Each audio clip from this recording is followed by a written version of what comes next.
This is our fourth year of the Cast in Steel competition.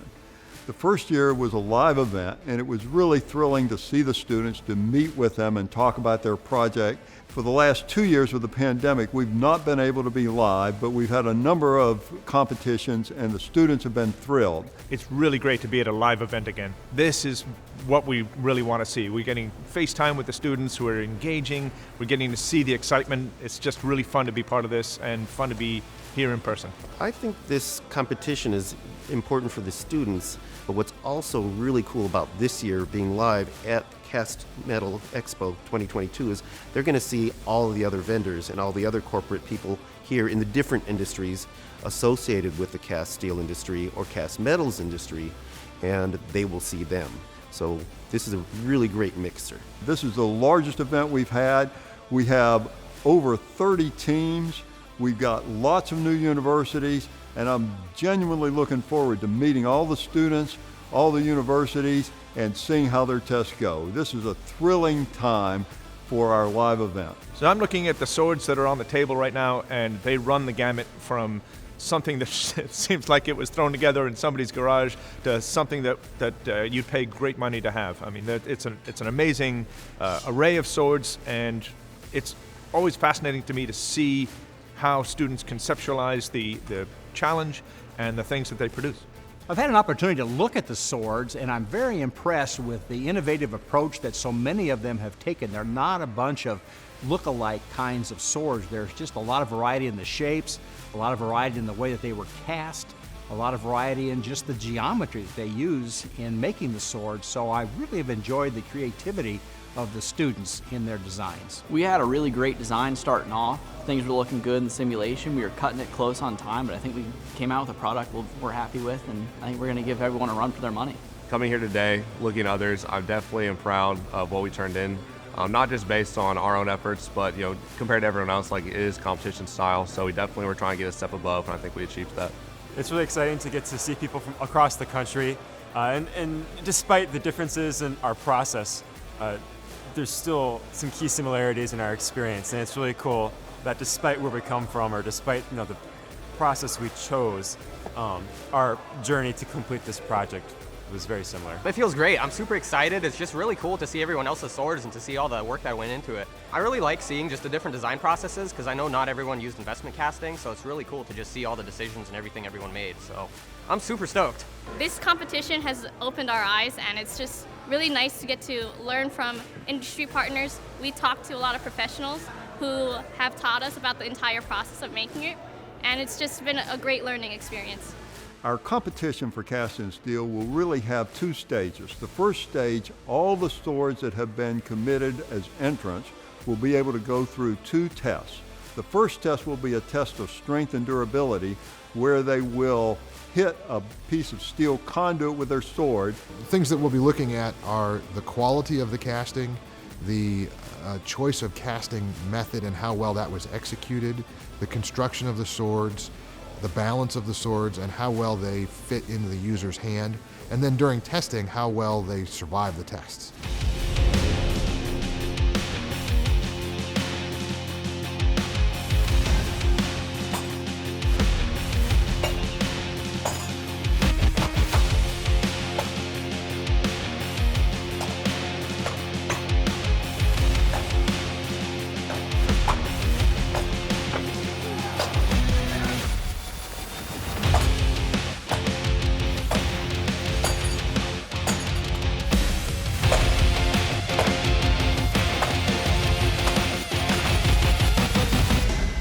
The second test then will be a sharpness test, where they'll try to slice a pool noodle in half, and those are really soft plastic things, and if you don't have a sharp sword, it'll just bounce out. But if you've got a really sharp sword, it'll make a nice clean cut.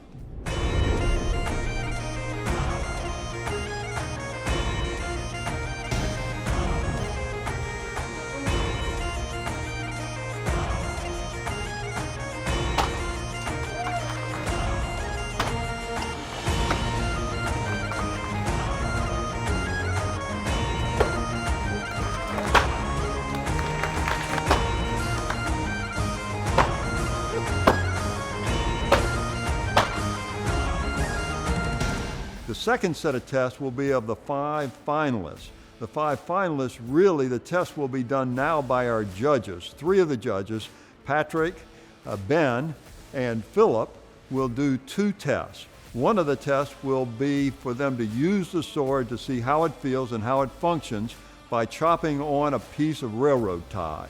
And so that big piece of wood they will be hitting with a sword to see how well the sword feels and works. The second test Ben will do, where he shows how well the sword will penetrate into a number 10 tin can on the floor. And he will penetrate the number 10 tin can, and we can see whether it damages the tip. Those are the 2 tests that will be done for the 5 finalists for the judges to make their final determination for the winner of the performance test.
Hitori Hanzo.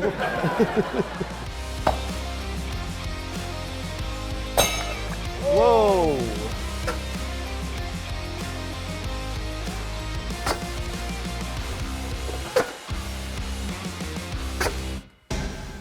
This year, we're making awards in 5 different categories, and we're going to use that to come up with a grand prize winner.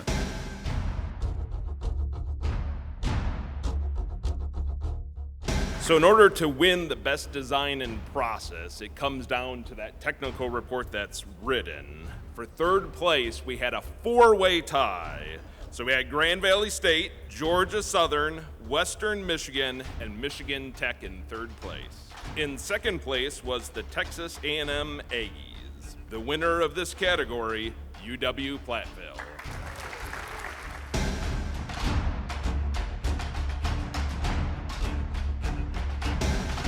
So this has been a really tough competition and really enjoyable to do over the years. The video competition was also difficult because there's so much energy in the videos. So what we have is the Morelia Mosquitoes as the number 3 position. We have the Colorado School of Mines as the number 2 position, and the competition in the video was so tight for the number 1, we have actually 2 winners. The Saltillo Don Donkeys and the Texas A&M Aggies. And I'd like to make an honorable mention to the Lord of the Swords. I thought their video was excellent. I think that their narration and their introduction and dialogue on the technologies they used was supreme.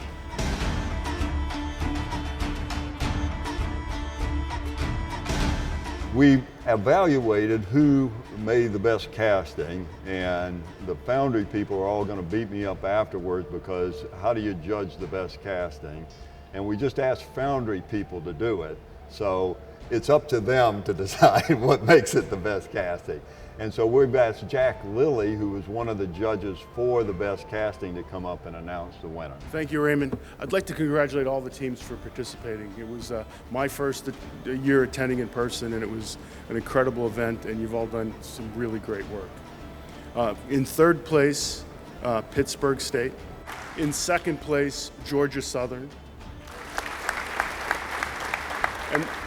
And the first place sword, because of the intricacy that they cast into it and just the process and the coring used, the Cal Poly Pummelers.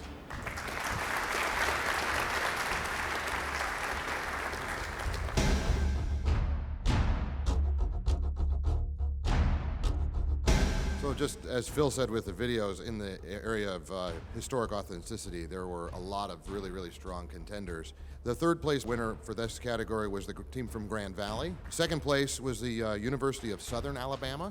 And the first place was the UW Platteville team.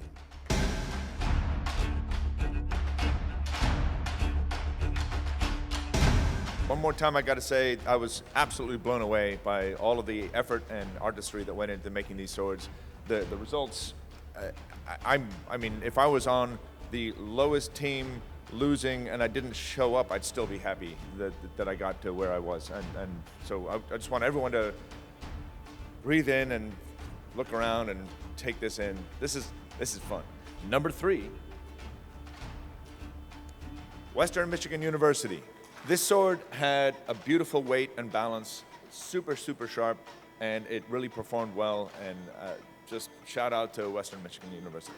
Number 2, Georgia Southern. This sword is not only well balanced and beautiful, and the handle, like I said earlier, is beautifully artistic.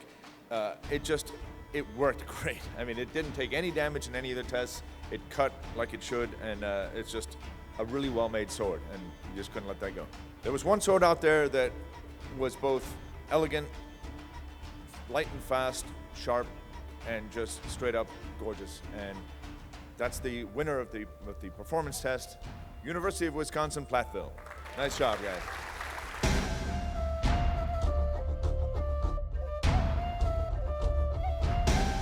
And of course, it's no surprise to you who won the best overall performance, because they were number 1 in 3 categories. So the University of Wisconsin-Platteville is the grand prize winner for Cast and Steel 2022.